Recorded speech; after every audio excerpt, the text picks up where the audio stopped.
Hello, my dear students. Welcome in a video lecture of invertebrate structure and function paper.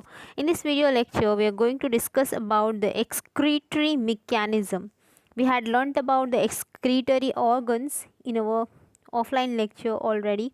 So, first of all, we will talk about the nephridia which are present in a Feritema, that is the common name of this Feritema is earthworm. So this is the structure of the body structure of earthworm. So we know that there are nephridias which carry out the excretory process. excretion का जो mechanism है earthworms में जो belong करते हैं annelida से, phylum Annelida से, तो उनमें नेफ्रीडिया होते हैं जो कैरी आउट करते हैं एक्सक्रीशन का प्रोसेस. वो होता कैसे? एक्सक्रीटरी ऑर्गन नेफ्रीडिया होते हैं. कितने टाइप के होते हैं ये हमने देखा था. सो बेसिकली मेटानेफ्रीडिया जो होते हैं वो प्रेजेंट होते हैं into the body of annelids. यहाँ पे in case of earthworm nephridia जो होंगे 3 टाइप के नेफ्रीडिया होंगे. First, here you can observe pharyngeal nephridia जो दोनों साइड्स पे होंगे प्रेजेंट, लैटरल साइड्स पे. ओके, एंड उसके बाद इंटेग्यूमेंट्री नेफ्रिडिया होंगे, integumentary nephridia, and finally septal nephridia होंगे. Finally septal nephridia will be there. पहले जो फैरेंजियल नेफ्रिडिया है वो प्रेजेंट कहाँ पे? लैटरल साइड पे इनटू द फैरिंग्स, जो बक्कल कैविटी और फैरिंग्स के पास में वहाँ से अराइज हो रहे हैं, वहाँ से निकल रहे हैं. ये जो बीच में येलो लाइन आप देख रहे हो ये पूरा एलिमेंटरी कैनल है. यहाँ पे क्या होगा? डाइजेशन का प्रोसेस होगा, और जिसके लैटरल साइड में ये एक्सक्रीटरी प्रोसेस करने वाली है, एक्सक्रीशन मैकेनिज्म करने वाली ऑर्गन्स प्रेजेंट है. सो यहाँ से इस डाइजेस्टिव ट्रैक्ट से जो भी वेस्ट मटेरियल रिलीज होगा वो यहाँ जाएगा फैरेंजियल कैविटी या बकल कैविटी, फैरिंग्स वगैरह से, या स्टमक, जो भी ये डाइजेस्टिव सिस्टम का वेस्ट मटेरियल है वहाँ से जो भी वेस्ट निकलेगा वो कहाँ जाएगा? फैरेंजियल नेफ्रीडिया में जाएगा. ये फैरेंजियल नेफ्रीडिया जो है ये बाहर ओपन नहीं होते. These are open into the coelom. ये जो सिलोमिक कैविटी है यहाँ पे ओपन होंगे. So this is the coelomic cavity which is present outside the alimentary canal. ये हो गया गट, और ये है सिलोमिक कैविटी जहाँ पे ये देख सकते हो आप, यहाँ पे ओपन हो रहे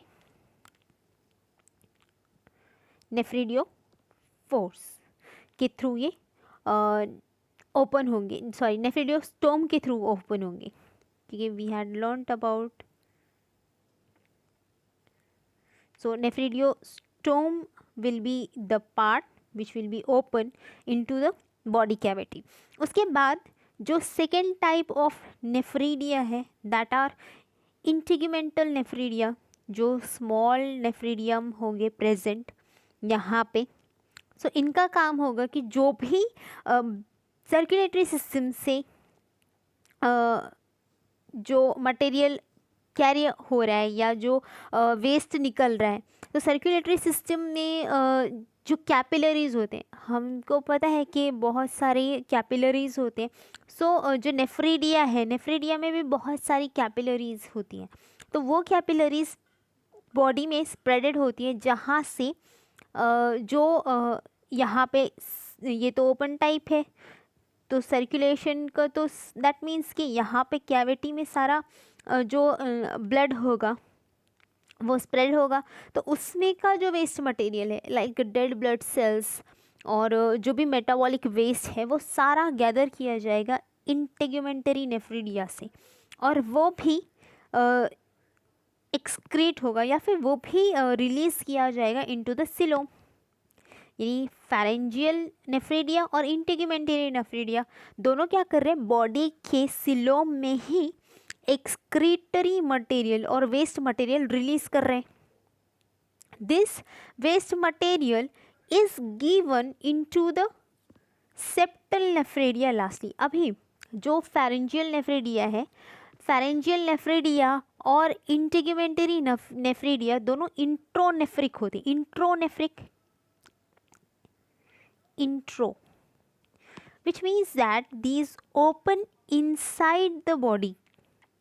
बाहर नहीं खुलेंगे, ये बाहर नहीं खुलते हैं. So these are इंट्रोनेफ्रिक. ये बॉडी के अंदर ही वेस्ट रिलीज करेंगे.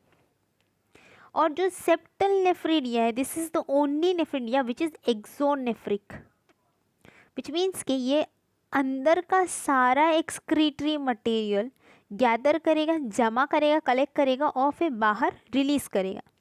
इनकी पोजीशन भी है.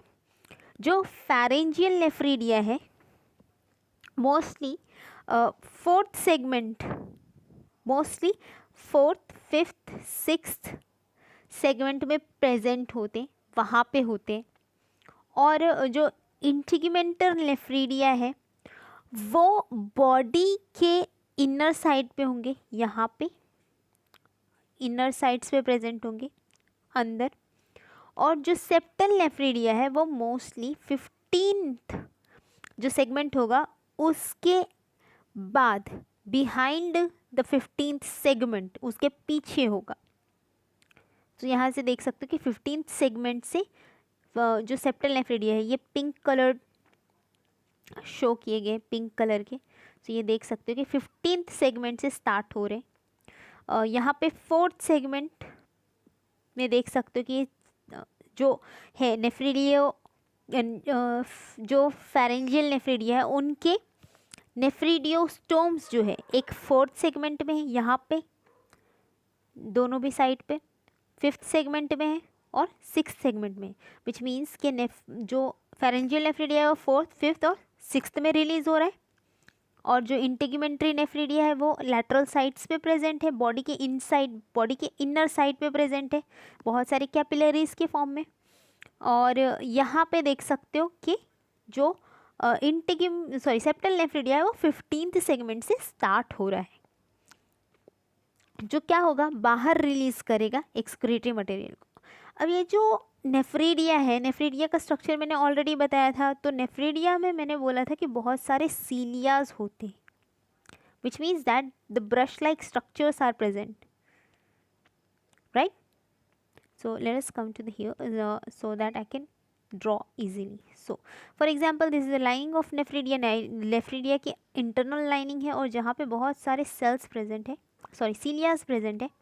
सो ये सीलिया से इफ़ आई एम सेइंग कि एक पार्टिकल जो है वो यहाँ से ये सब मूव कर रहा है, तो यहाँ पे क्या होगा, सीलिया का मूवमेंट होगा लाइक दिस.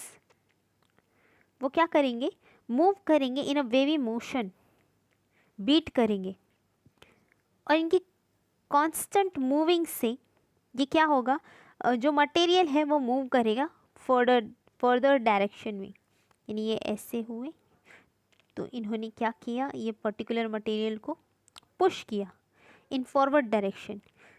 तो ये थोड़े थोड़े इंटरवल के बाद में मैं बताती हूँ कि इनका मूवमेंट कैसे होगा. तो पुश करने के बाद में ये मटेरियल यहाँ से यहाँ आ गया, मतलब इसको एक wavy motion, you can imagine एक वेवी मोशन से. तो जो भी एक्सक्रीटरी वेस्ट होगा ये नेफ्रिडिया में प्रेजेंट है सीलिया, जो क्या करेंगे, एक्सक्रीटरी वेस्ट मटेरियल को आगे वे जो है मूव करवाएंगे. और अब यहाँ पे मेन काम सीलिया का क्या होगा कि एक तो जो एक्सक्रीटरी या वेस्ट मटेरियल है, first of all they will just let them move in forward direction, वो बाहर निकलवाएंगे उनको. तो वो just okay they will let the waste material, जो मेटाबॉलिक वेस्ट है, वेस्ट मटेरियल को मूव करवाएंगे बाहर और वाटर का रीएब्जॉर्प्शन करवाएंगे, क्योंकि वाटर तो रिलीज़ नहीं करना है बाहर. सो वो क्या करेंगे कि जो भी एक्स्ट्रा वाटर है, मेटाबॉलिक वेस्ट या वेस्ट के अलावा जो वाटर है, उसको वो क्या करेंगे, रीएब्जॉर्ब कर लेंगे into the their cell lining. Okay, cilia का काम क्या है, सीलिया का काम है एक तो वेस्ट को बाहर करना, वेस्ट को बाहर करना, और दूसरा जो भी वाटर है उसको रीएब्जॉर्ब करना, यानी जितना रीएब्जॉर्ब हो सकता है. सो this is how this nephridia works. Hopefully you have understood this. Thanks for watching. Have a nice day.